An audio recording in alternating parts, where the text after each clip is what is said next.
Hi, my loves. Oh my gosh. Okay, so it's been a minute since I've made a video. This one's for Crypto Vice. I showed up in his live and he's like, that's not her. She follows too many people. Boom, baby.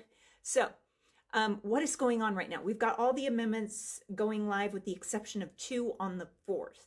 Now, there was a White House meeting with Trump and also Garlinghouse today. There's a lot of stuff going on, so I'm just going to hop into it.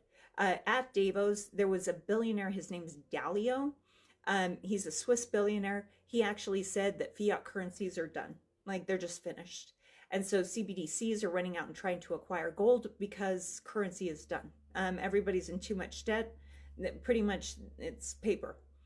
And so they're switching more to hard assets. Now, along those lines, one thing to recognize is that XRP is backed by hard assets. So we've got land, we've got diamonds, we've got gold, we've got silver. Archax is doing some of that over in the UK. Also Shanghai, that's where JP Morgan, they've got like a huge amount of silver.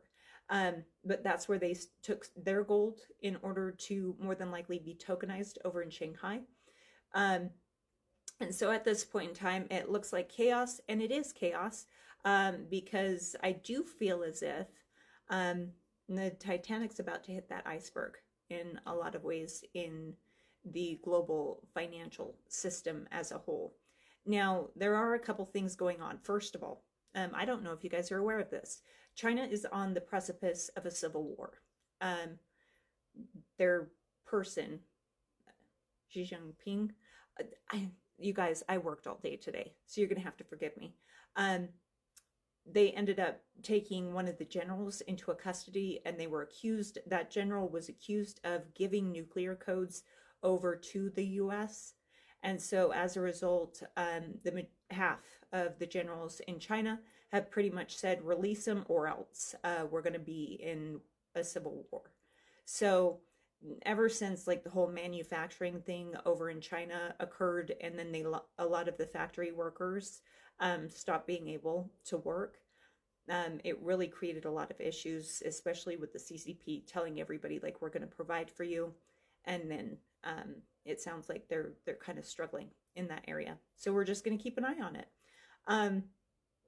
In addition, Michael Burry, this is the guy, like the Big Short guy. I love the Big Short. He actually pulled everything he had out, and he said, the system's going to fall apart. Now, this is where it gets curious though. In December of 2025, all of a sudden he's very curious